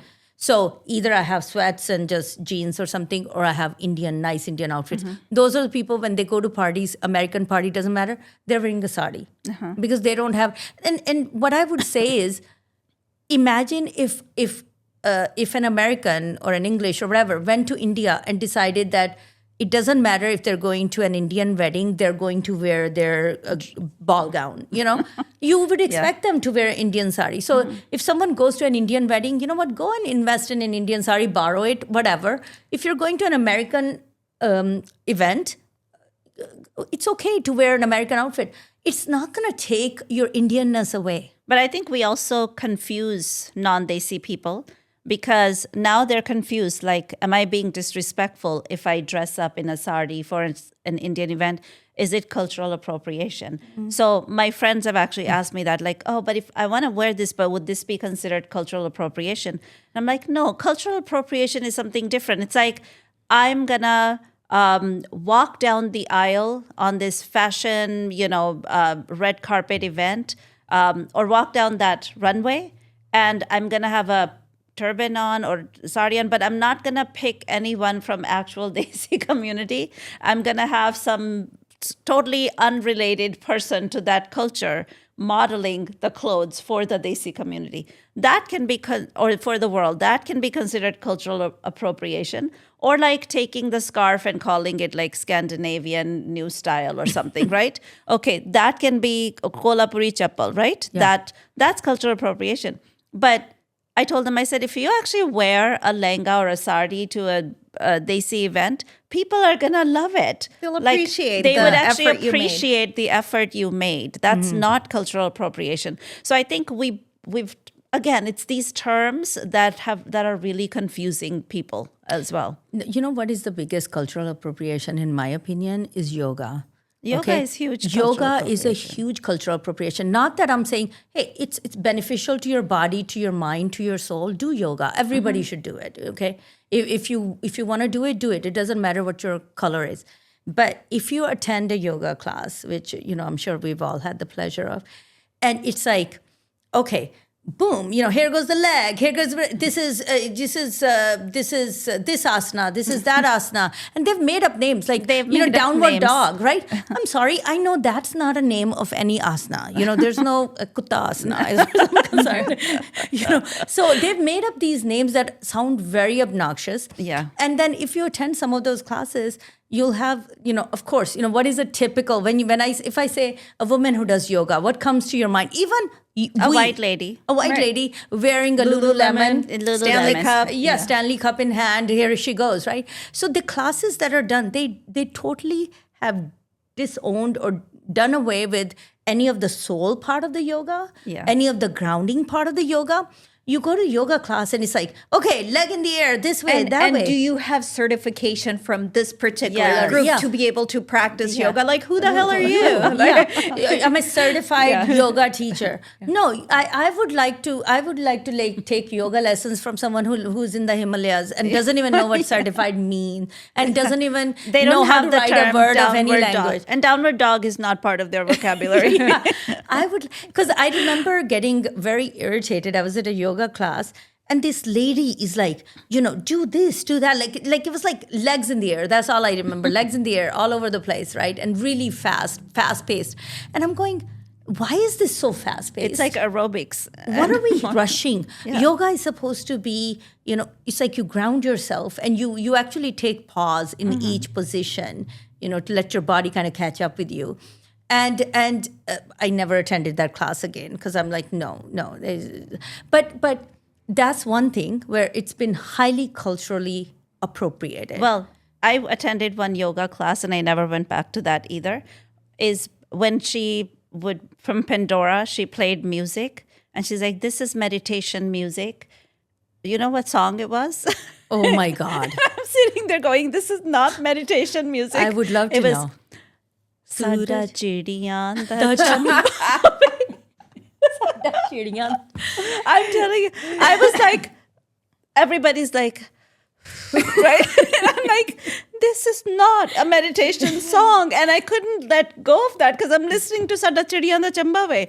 And I just wanted to sing along. It's a wedding song when bride is leaving. Very sad and everybody's song too. sad. He's like, our flock of sparrow eventually flies away, right? We're never coming back. It's like you're like, I'm crying now. Babul, my father, I'm leaving, right?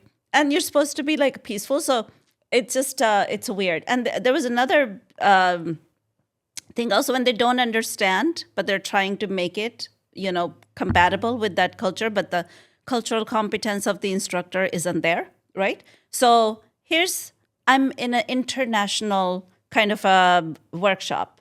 We're all meeting online, virtually, New Zealand, from everywhere, right? And then all of a sudden they show this video, which is obviously from India because it was like, look at this. I mean, yes, you don't have to listen to the words, but just look at how people are working together and it's such a real life experience and all that. And I'm listening to the song that's being played in that advertisement. It was like 75th anniversary of independence or something. So it was like, if one person moves, the whole country moves. Mm-hmm. That's what the song meant. So there's this log. It was actually a very well done video. There's this, like, something is blocking water and no traffic is moving because water is there and this minister is getting out of the car going, why aren't we moving, right? So this little boy moves that log. And all of a sudden, the cars can go, people can go, the whole world starts moving. So it's like, chale chalo, one person moves, everybody moves. What a beautiful message, right? And they're like, well, music, you guys are not going to understand the song, so it's okay. Just ignore the song, just watch the video. And then I jumped in, I unmuted myself. I'm like, actually, the song is very relevant to what's happening in the video. This is what it means. And then all of a sudden, everybody's like, thank you for saying that. It's like, don't play it if you're not going to be competent. If you don't understand it, take the time. Imagine playing an English song and someone saying, ignore the English words, song, right? Nowhere in the world would that be allowed, right? Yeah. So people would be like, well, why didn't you consult with someone and find out what this English song There's meant? Plenty of, like, we're the second largest population, so there's a lot of us around. Mm-hmm. So just call, talk, reach out. So when I said that, my friends were also on Zoom and they were all like, yay, Harpreet. And we had a discussion after that. We're like, she's like, she's like, I can't believe the lady said, one of the facilitators, just words are not going to be important. Just watch the film, the way its video is made. I'm like, oh my gosh, words are important here because that's part of the narrative here. That's stupid. Mm-hmm. So there's a lot of lack of cultural competence when they appropriate things culturally. But it's the biggest confusion. What I've noticed is everyone gets tripped up about it. What is cultural appropriation and what is not cultural appropriation. So I think that's like a big... I think the simple thing is when you take something that's been existing in a culture forever and ever, and you take it and you put your name on it. Yeah. As if you created it, as if it's your creation. That to me is cultural appropriation. One of the European brands that did the Kolhapuri chappal, right? It's Kolhapuri chappal. It's not Chanel your brand. I think it was Prada or something, but I don't know. But so if they take something like that and they put their name on it as if they created and nobody's ever made it, that's a problem. That's not your That's not something that you created. That's been existing for centuries. Okay. And local people have been making that, and for very, very cheap. You're going to cost thousands of dollars. You're going to charge thousands of dollars, whereas somebody down the street sitting in a little booth is making the same thing. But here's the thing now, and I don't necessarily want to mention this, but Zarna Garg. Okay, so there was a video of her buying those Prada. I'm gonna say Prada. Oh, the I think it was purses, Prada. the bags. Yeah, I No, remember that. the chappals, the right? chappal. The Kolhapuri chappals. And she said, well, I'm not ashamed of it. I'm going to buy it because I know these chappals will last me a long time because of the quality. And I've bought stuff like that in India and it doesn't last. And I would challenge her and say, no, you haven't. Why? Because if you actually go to the shop where they're making those chappals, It's gonna last There's you a lot of forever. fakes. I mean, if you buy made in China Kolhapuri chappals, then don't blame Kolhapuri artisans, right? But if you actually go to Kolhapur or you go somewhere where they're working with actual material and making those chappals will last you Lifetime. lifetime. Yeah. So don't blame the Kolhapuri chappals from made in India for buying very expensive Kolhapuri But Prada chappals. from a clown like her, you don't expect anything better. Ooh, that's harsh. We had a whole episode about her. I mean, Yeah. it was That's still harsh. I call it a surgical takedown because it's just. I think she is just one of those people. Just like I said, like the other politician, which is like thumb in the eyes of American culture, thumb in the eyes of Indian culture too. Everybody. Everybody. Thumb in the eyes She's of not everything. the only one. You will hear people make this remark about people without even blinking an eye. So, like farmers' protests, right? All those women who were driving tractors, coming, all these smart, brave ladies, right? And because they were coming from villages and they did not know how to speak English, maybe even some of the women I know here, they're like, it was a backhanded comment kind of a thing, like, well, even all those uneducated women were so empowered. And I was like, why are we calling them uneducated? Just because somebody doesn't have a degree doesn't mean they're uneducated. They're running the entire agricultural operation and they're driving a tractor and they're coming to a protest and they're speaking up, they're standing up. What part of that is uneducated? Just because they're wearing a certain kind of, their attire is a Traditional certain outfit, kind, yeah. traditional. They may not have full-on makeup face. They don't speak English. They say hello in their authentic way rather than hey, So I don't know if that's a good impression of. No, it's very entertaining. So hey. So yeah, they don't act like you. Doesn't mean they're not educated. And I think that's our people being racist toward our own people. Well, I even challenge the whole idea of education, Yeah. right? The word education. Education. I think that word's been hijacked by schools, okay? Education, a mother teaching her daughter how to do something at home, how to count the bananas and then price them and sell them in the Right, market right. is education. Right. She's teaching her math, okay? How to add and subtract, It's not right? an institution. Yeah. So why is education and this idea, it irks me because if I remember, our grandmother had not spent one day in any kind of schooling system. She could not even write her name. And she was one of the smartest, most educated person I ever met.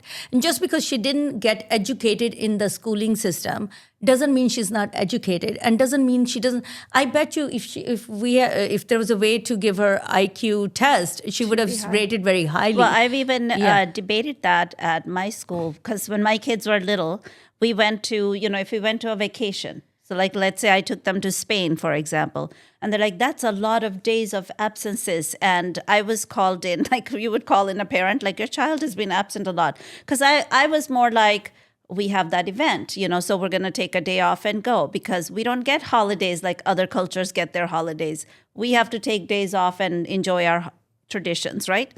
So I said, she's like, I said, there's no problem. Those are all approved by me. And she said, well, but it hurts their education. I said, no, education?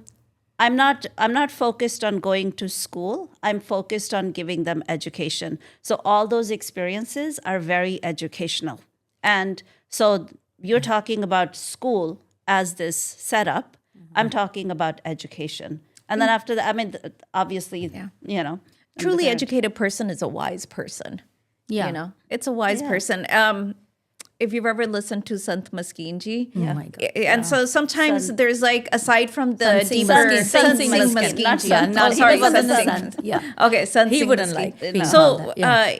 Yeah. he was, you know, he would do these talks and there would be like this tidbit of additional information that he would throw in there.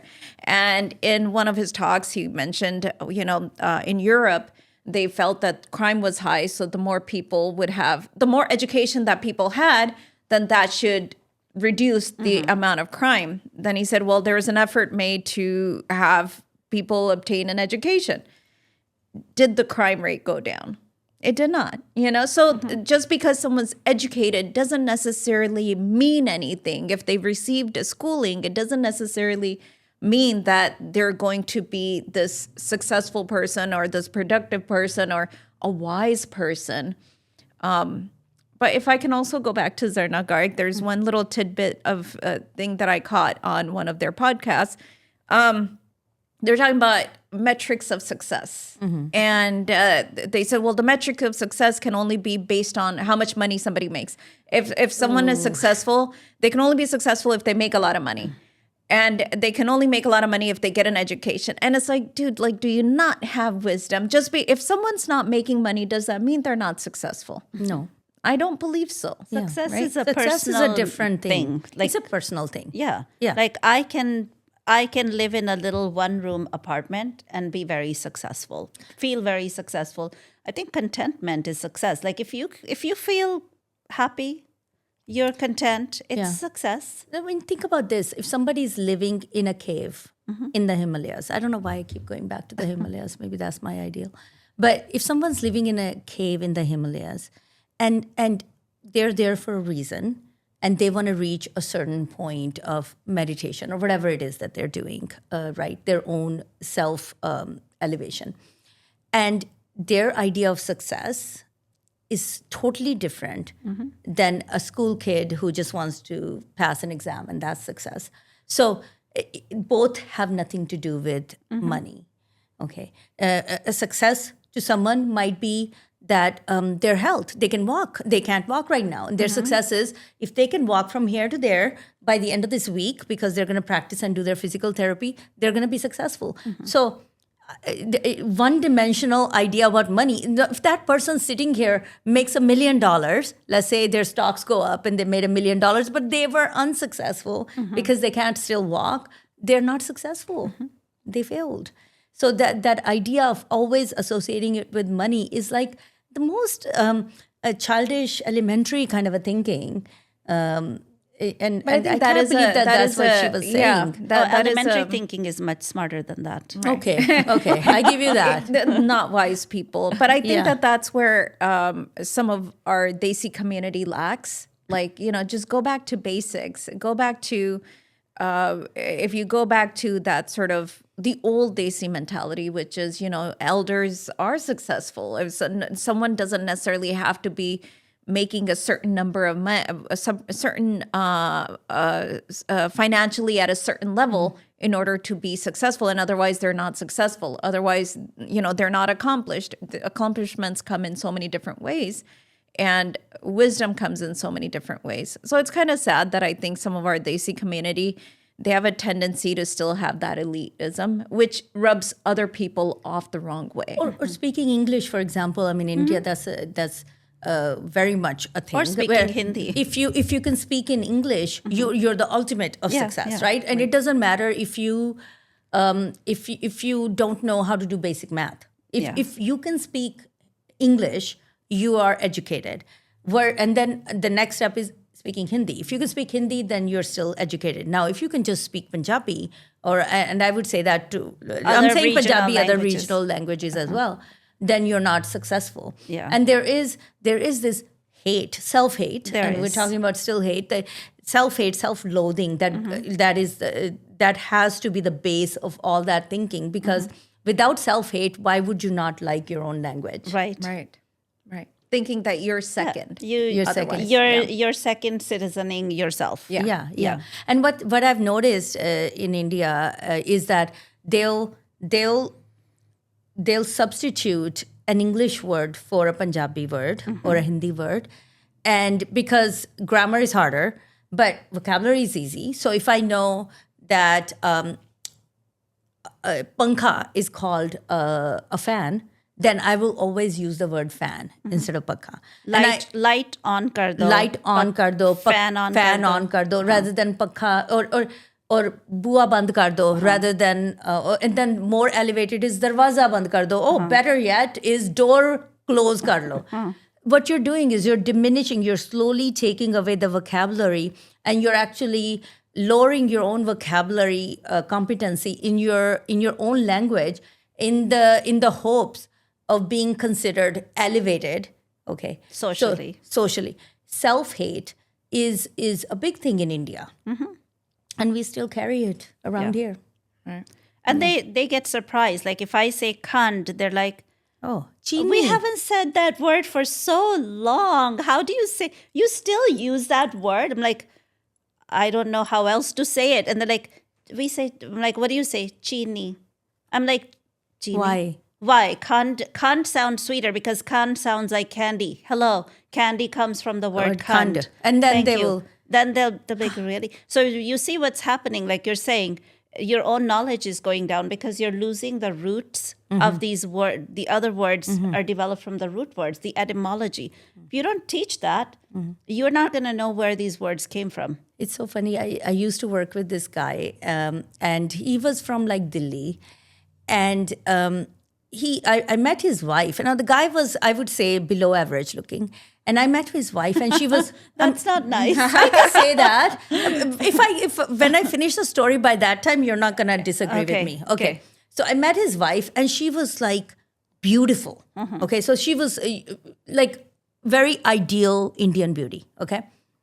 So I'm thinking in my mind, how did he get her? I mean, it was an arranged marriage, obviously. So one time he proceeds, now I've already met his wife, and then he proceeds to like just talk about some circumstance with me and goes, and I told my wife, I don't understand. She talks and she goes, bua band kar do, right? And he's like, I was like, what is bua? Bua? And he was a Hindu Punjabi guy, right? I mean, who grew up in Delhi. But he was so irritated with his wife because she said bua. And I said, what is wrong with bua? I said, you have a wife from Jalandhar, and you have a problem with her speaking Punjabi and actually using the word. And he goes, she could have said darwaza. And I said, why? Is there something, a guidebook? Is there a hierarchy? Which says that darwaza, if you know how to say darwaza, you should not say bua. Why is bua a bad word? Yeah. I actually had a whole conversation about it. Now, do you feel okay that I said like it was him below at all. average? Okay. Thank you.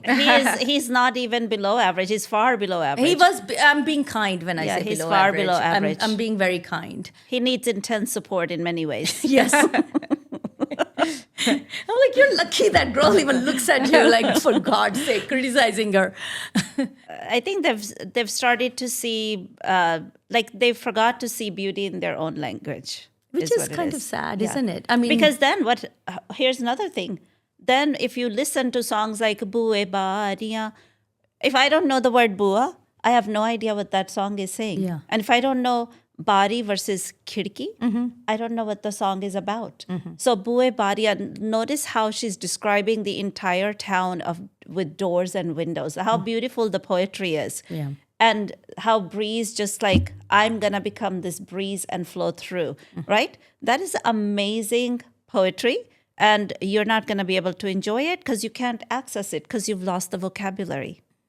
And it's the same people who've abandoned that their should own be your language. punishment. I think that should be a topic for our podcast. But there's the same people who've abandoned their language for elevated languages. I'll just call them that sarcastically.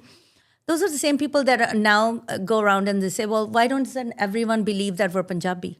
Because you don't even speak Punjabi, you don't act Punjabi, you've dismissed being Punjabi when it wasn't in vogue, and now it's in vogue, and No, you want to they be... think they're Punjabi because by blood they're Punjabi, but they don't want to Well, at they don't least wanna they're act admitting it. that now.